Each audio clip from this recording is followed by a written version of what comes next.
করেছি আমি, আমাকে শাস্তি দিন। কিন্তু এর মধ্যে আমার পকেট দিন কেন? আমার মেয়ে এসব কিচ্ছু জানে না। আমার সে বাচ্চা চুপ কর।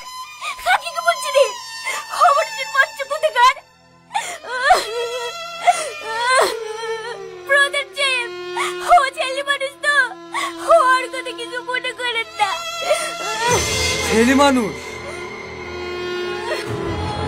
এলাকায় আজ পর্যন্ত কারো ক্ষমতা হয় না আমার বোনের দিকে চোখ তুলি তাকাবে। আরে ছোট লোকের বাচ্চারা এত বড় স্পর্ধা, আমার বোনের সাথে প্রেম করবে? শাহিন, এই লেন দাদা। আপনার পায়ে ধরে ব্রাদার জেম, দয়া করে আমার বাপ মারা ছেলেটুককে ছেড়ে দেন। আমি শুধু ওই ছেলেটুককে আঁকড়ে ধরে বেঁচে আছি। আর কিছু হয়ে গেলে আমি বাঁচবো না। দরকার হলে আপনি আমাকে মারেন, কিন্তু দয়া করে আমার মুখটা গালি করে দিয়েন না। মাফ করবেন প্রধান সাহেব, আসলে সব দোষ কিন্তু টনির না। আমি বেশ কয়েকদিন ধরে দেখছি সালমাই কিন্তু টনির পিছনে লেগে থাকে। মাস্টার, আমি একদিন সালমা আমাকে নিষেধ করেছিলাম, তাও শোনেনি। বিশেষ নাহলে সালমাকে ডাকেন। এই যাকে সালমাকে ডেকে নিয়ে আয়। ও যদি সত্যি সত্যি ভিখারি বাচ্চাকে ভালোবাসি থাকে তাহলে দুজনকে নদীতে ভাসি দেবো। ঠিক আছে দাদা। তোর কি দরকার ছিল এইভাবে ভালো ছেলেটাকে ফাঁসানি? তুই জানিস নি তোর ভাই কেমন? তোর বড় বোনের সাথে ওই পাড়ার কুদ্দুসের ছেলে প্রেম করেছিল, ছেলেটাকে মেরে জীবনটার মতো ন্যাংরা করে দিয়েছে। এখন এই ছেলেটার যে কি হবে তার নেই ঠিক। ভাবি, সালমাকে দাদা ডাকছে। কেন?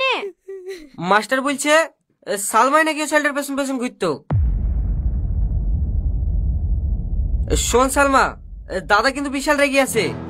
ও মরছে মরুক, তুই জানে দাদার সামনে কিছু স্বীকার করিস নি। সব দোষ ছেলেটার দিবি, নাহলে কিন্তু তোর কপালে বিশাল কষ্ট আছে। ঠিক আছে তুই যা, আমি সালমাকে বুঝিয়ে নিয়ে যাচ্ছি। ঠিক আছে ভাবি, একটু তাড়াতাড়ি নিয়ে আসো।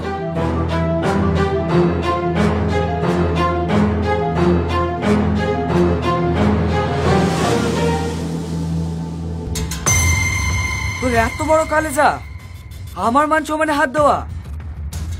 দাদা, সালমা চলে এসছে।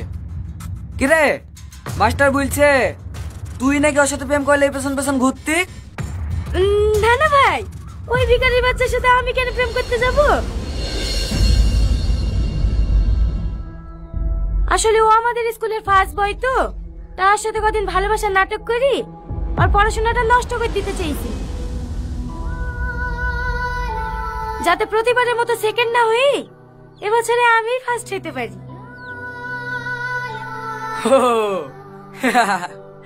এতে আমার নাটক করে কি দরকার ছিল?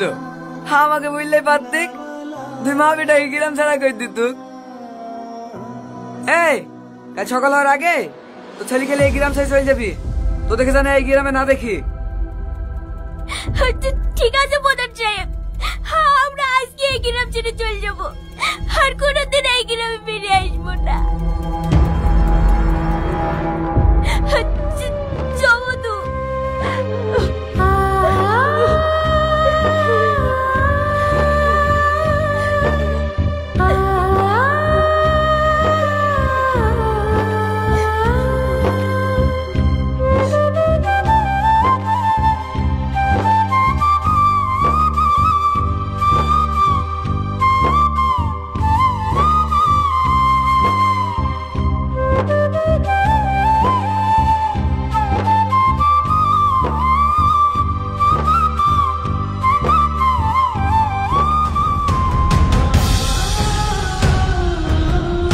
ও 500 টাকা।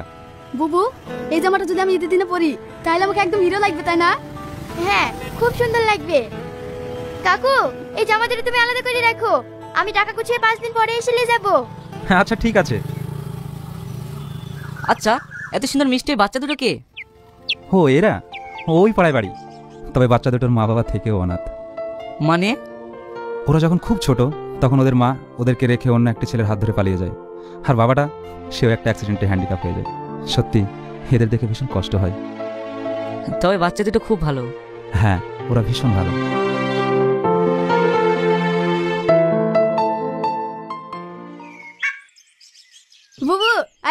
টাকা হয়ে গেছে। ভালো করে ধরে রাখ, পড়ে যায় না জানে। আচ্ছা ঠিক আছে, এই টাকা দিয়ে আমাদের ঈদের জামা কাপড় কেনা হয়ে যাবে। এই বুবু, টাকার বান্ডালে চলে গেল। এই মমি ধরো কে ধর, আমাদের টাকা চলে গেল গো। তোমরা কে কোথায় আছো, দাঁড়িয়ে দাঁড়িয়ে আসো গো, আমাদের টাকা। বুবু আর কাঁদো না, তুমি কাঁদলে আমার ভালো লাগে না। চলো সেদিন যে কাকু কার্ড দিয়েছিল সেই কাকুর বাড়ি যাই, যদি আমাদেরকে কিছু দেয়।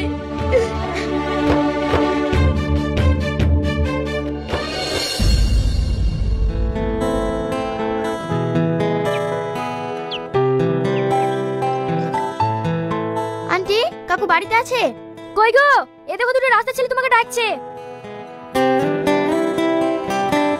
কি ব্যাপার তোমরা যে? আপনার কাছে একটু দরকারে এসেছি। হ্যাঁ, কি বলবো বলো। তোমাদের বাড়ি কোথায়? বাবা মায়ের নাম কি? আমার আব্বুর নাম রিয়াজ আর মায়ের নাম তুহিনা। আর এটা আমার ছোট ভাই মমিন, বাড়ি উত্তর পাড়ায়। তোমার বাবা মা তোমাদেরকে এভাবে রাস্তায় ছেড়ে দিয়েছে কেন? আমার মা মরে গেছে আর আব্বা অ্যাক্সিডেন্ট করে হ্যান্ডিক্যাপ হয়ে গেছে, চলাফেরা করতে পারে না। আমাদের আর কিচ্ছু লাগবে না। এই মমিন চ। কি হলে তোমরা চলে যাচ্ছ কেন? দাঁড়াও দাঁড়াও। কি ব্যাপার, তুমি কাঁদছো কেন? ওরা দুজন আমারই ছেলে মেয়ে। মানে তুমি তো আমার সাথে প্রেম করার সময় একবারও বলনি যে তুমি বিবাহিতা? আজ শুধু তোমার সুখে তুমি বাচ্চা দুটোকে অনাথ করেছো। সে আমি কি করেছি? আমি অনেক বড় ভুল করেছি। আমাকে আল্লাহ তাআলা কোনোদিন ক্ষমা করবে না। আমি ওই ফ্যামিলিটাকে শেষ করে দিয়েছি।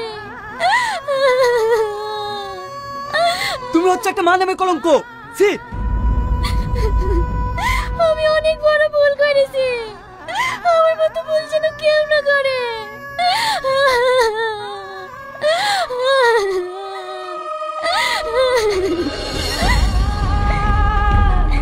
বুবু তুমি আর কাঁদো না, আমি জামা নেব না। এই ছিঁড়া জামা পরেই আমি ঈদের নামাজ পড়তে যাব। আমি তোর এমন হতভাগী বোন যে তোর একটা ঈদের জামাও কিনে দিতে পারিনি। হে আল্লাহ, আমি হচ্ছে এমন এক হত দরিদ্র বাবা যে চোখের সামনে দুটো বাচ্চার হাসি মুখটা আমি কোনোদিন দেখতে পাইনি। আমি তোমাকে এত ডাকি তবু তুমি শুনতে পাচ্ছ না।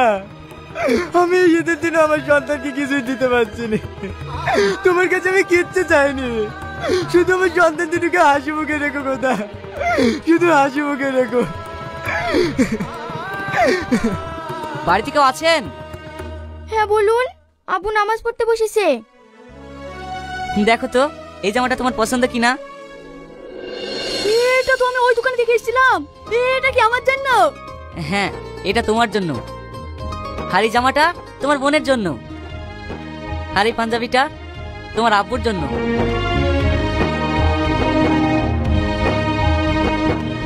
আর এই নাও, এই টাকাটা রাখো, ঈদের দিনে কিছু কিনে খেও। আপনাকে অনেক ধন্যবাদ আমার ছেলে মেয়ের মুখে একটু হাসি ফোটানোর জন্য। আপনাদের সকলের উদ্দেশ্যে একটি কথা বলছি, আপনারা একটু সুখের জন্য নিজের সন্তানকে ফেলে রেখে অন্যের হাত ধরে চলে যাবেন না। হয়তো আপনি সেখানে গিয়ে ভালো থাকবেন, কিন্তু যেসব বাচ্চাগুলো রেখে যাবেন তারা এইরকম মমিন ও সালমার মতো অনাথ হয়ে পড়বে। একটু কষ্ট হলেও নিজের সন্তানের পাশে থাকেন। আর ভিডিওটি ভালো লাগলে লাইক কমেন্ট শেয়ার করে দিবেন। ধন্যবাদ।